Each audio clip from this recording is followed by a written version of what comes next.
शूलों से बिंध गए फूल के आंचल की कसकन जब हारी, मौन व्यथाओं की झंझा में उपवन की जड़ता थी भारी।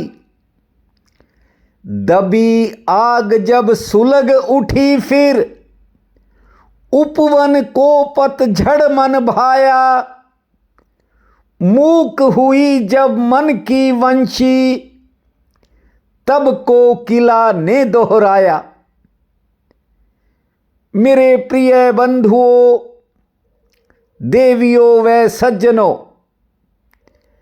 इंसान की जिंदगी में इतना शोरगुल है कि इंसान का मन टिकने ही नहीं देता।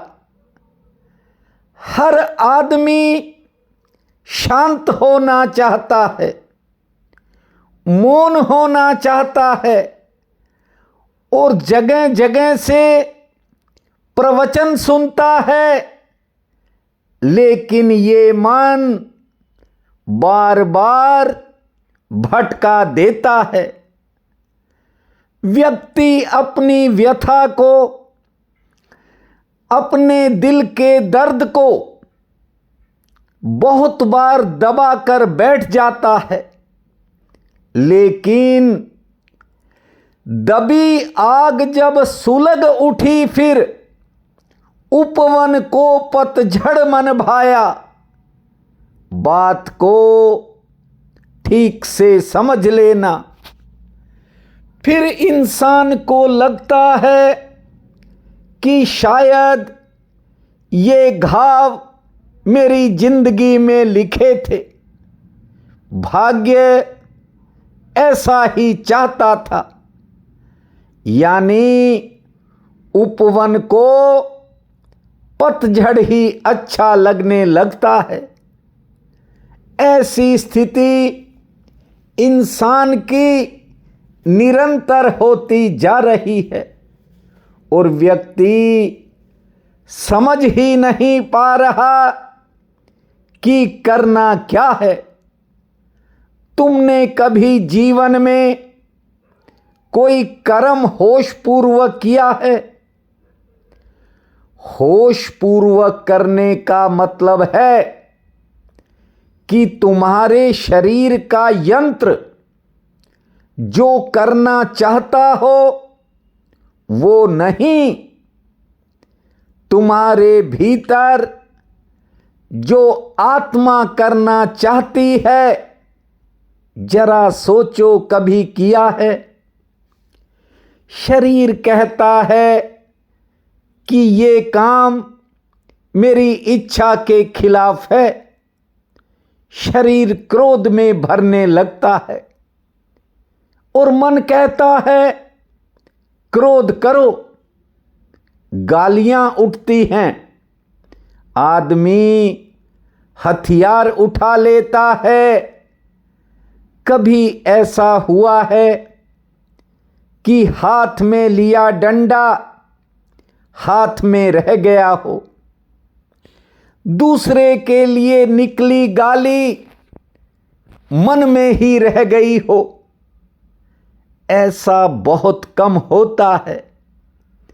और जब हो जाता है, जानते हो, आपके भीतर की जो ज्योति है, समझना उस पर डंडे की छाया भी नहीं पड़ी। ज्योति पर गाली का कोई दंश भी नहीं आया। वो ज्योति कमलवत है जो आपके भीतर निरंतर जल रही है।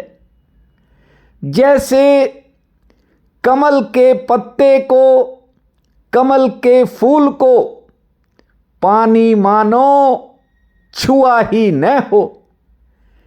ऐसा तुमने कभी किया है तो पहली बार आपको पता लगेगा कि होश क्या है।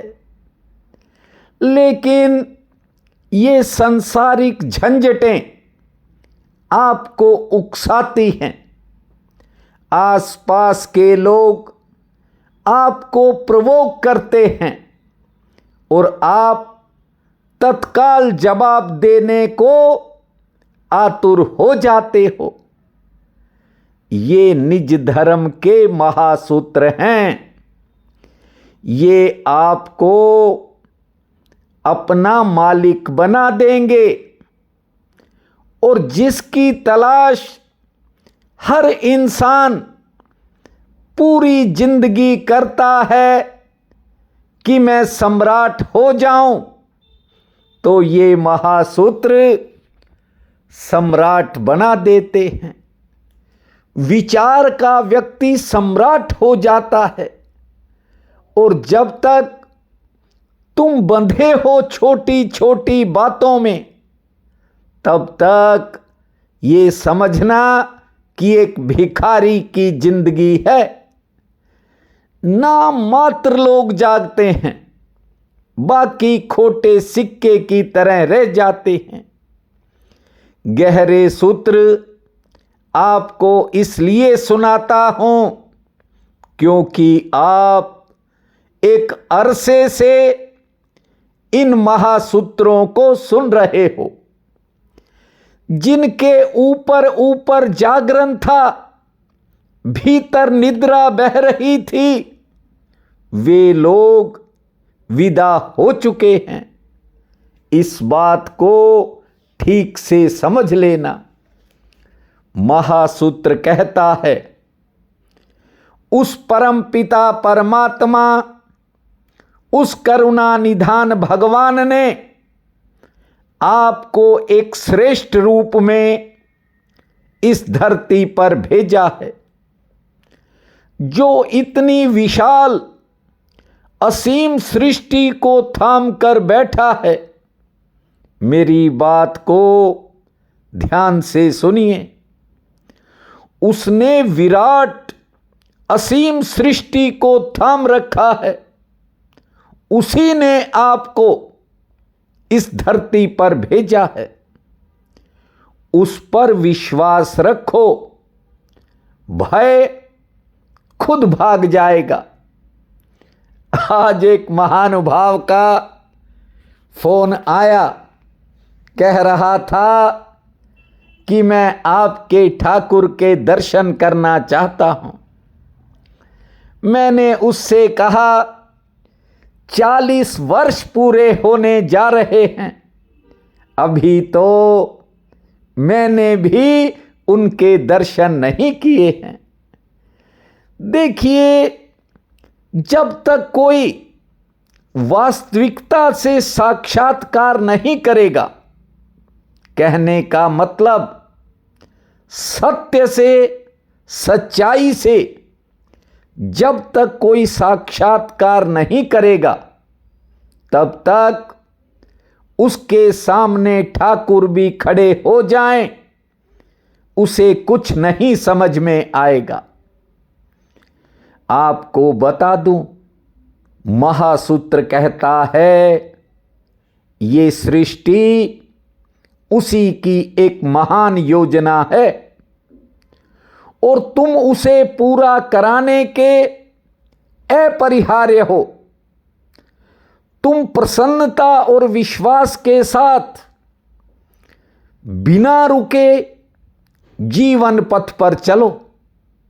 तुम्हें पता चल जाएगा कि इस महान योजना के विपरीत जो भी है वो भ्रम है।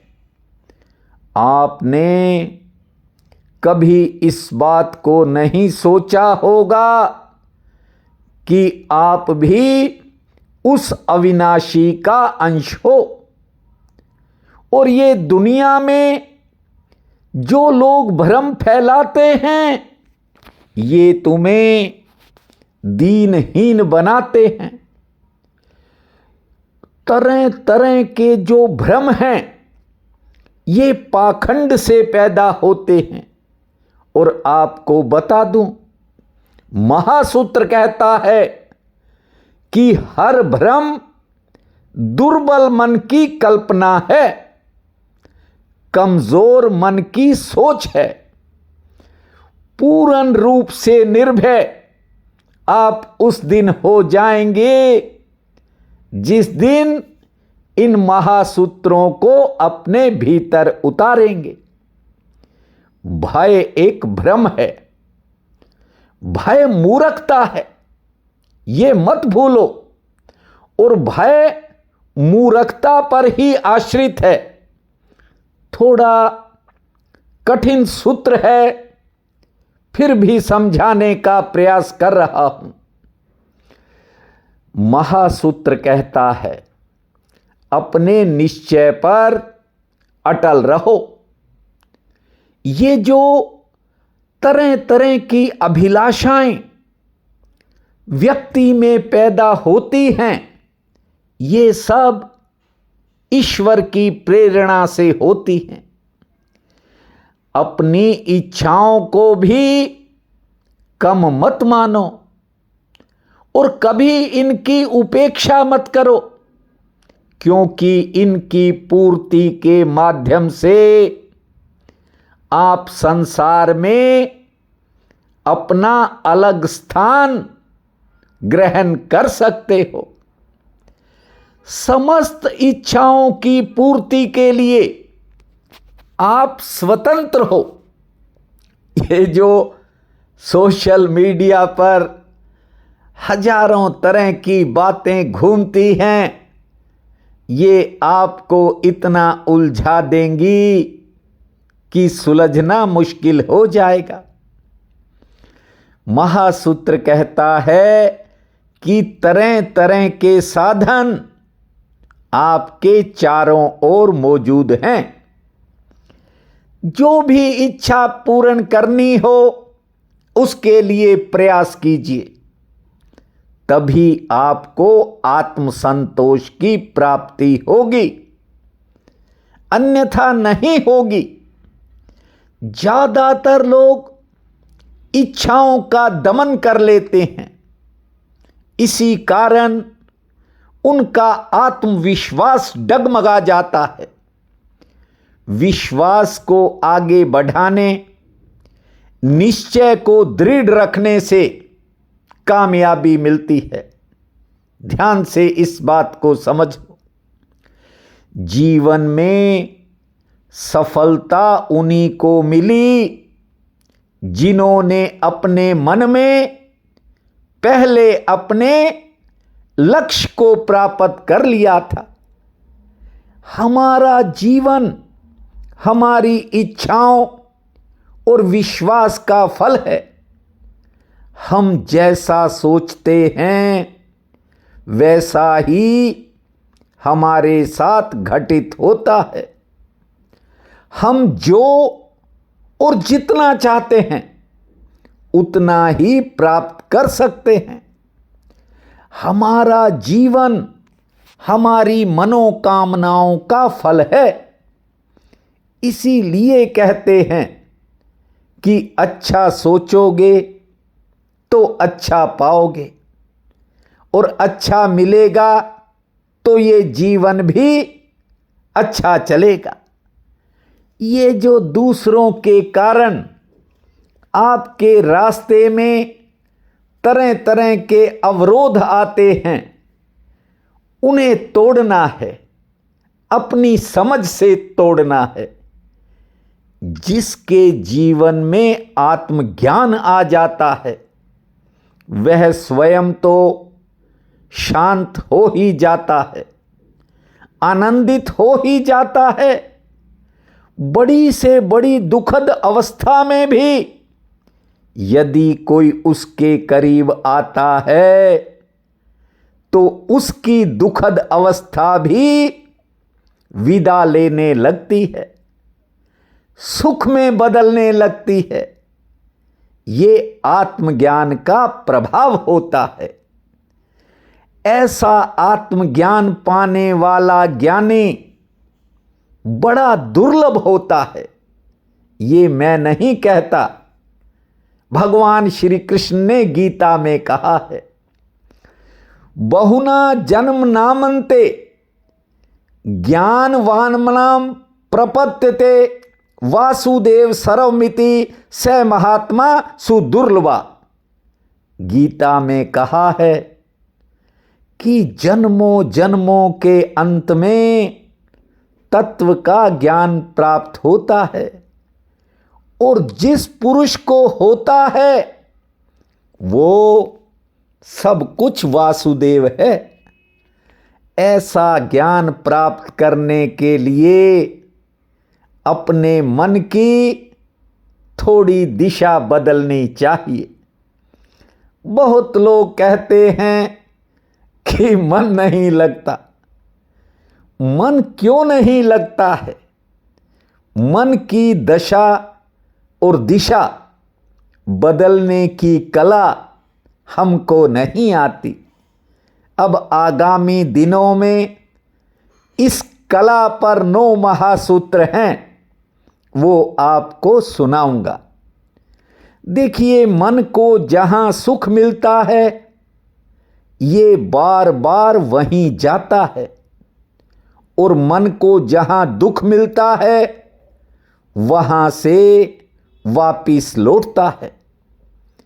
क्योंकि इंद्रियों का स्वभाव है, जहां सुख मिलता है वहां भागती हैं। बुद्धि का स्वभाव है कि बुद्धि परिणाम देखती है।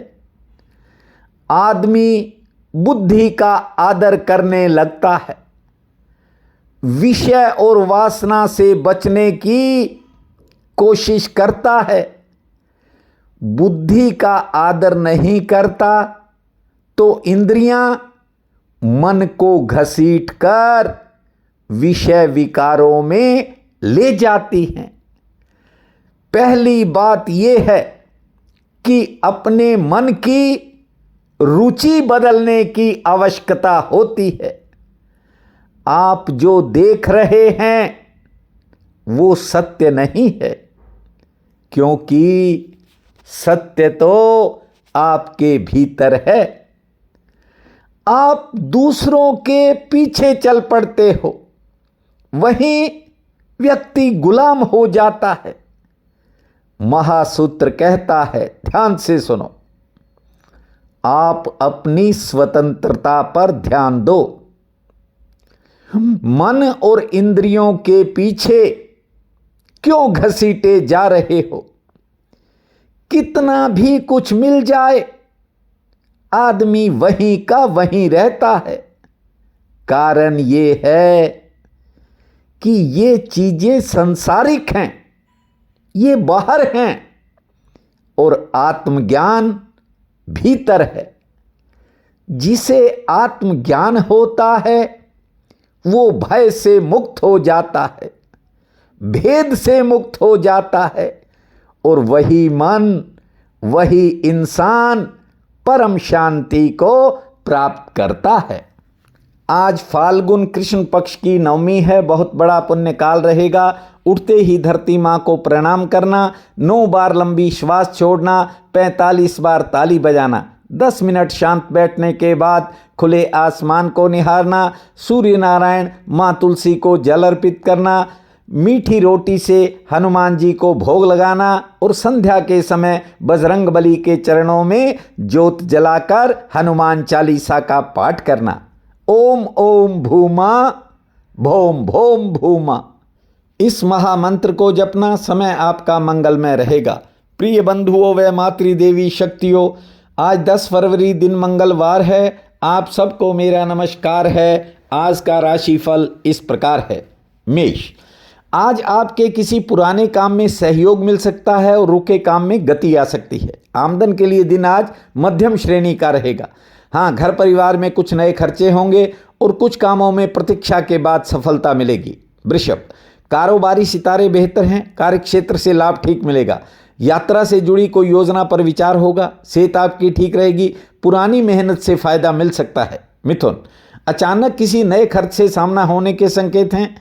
आमदन भी आज आपको कोई एक्स्ट्रा मिल सकती है। घर परिवार में किसी बात को लेकर मन मुटाव बनेगा, धैर्य से काम लेवें। सेहत आपकी ठीक रहेगी। कर्क, कार्य क्षेत्र में आज अचानक व्यस्तता बढ़ेगी। नौकरी पेशा लोगों पर काम का दबाव रहेगा। संतान संबंधी कामों पर खर्चा होगा। नई खरीदारी का योग है। व्यापार में उतार चढ़ाव रह सकता है। सिंह, आज किसी कारण कुछ समय दिन का संघर्षपूर्ण रह सकता है और कोई बात मन में बेचैनी पैदा कर सकती है। आमदन की दृष्टि से समय शुभ रहेगा। सेहत ठीक रहेगी। मेहमान आ सकते हैं और कोई रुका काम आगे बढ़ सकता है। कन्या, मन में विचारों की उथल पुथल रहेगी। कुछ नया करने की योजना बनेगी। कहीं जाने का मन करेगा। कारोबारी सितारे ठीक हैं। सेहत पक्ष आज थोड़ा प्रतिकूल है। तुला, आज सरकार से संबंधित कामों में आपको कुछ इंतजार करना पड़ेगा। कार्य क्षेत्र में काम का बोझ ज्यादा रह सकता है। आमदन के लिए हालांकि समय शुभ रहेगा। परिवार में विचारों का टकराव हो सकता है और आज किसी बिगड़े काम में सुधार का संकेत है। वृश्चिक, किसी जरूरी काम में आपका समय और धन आज दोनों लगने के संकेत हैं। व्यापार में आमदन ठीक होगी। अच्छा समाचार आने का योग है। सेहत भी ठीक रहेगी, लेकिन कोई निजी चिंता कुछ समय मन में उतार चढ़ाव रखेगी। धनु, आज किसी परेशानी के कारण आपका कुछ समय मन बेचैन या चिंतित रह सकता है, लेकिन सेहत ठीक रहेगी।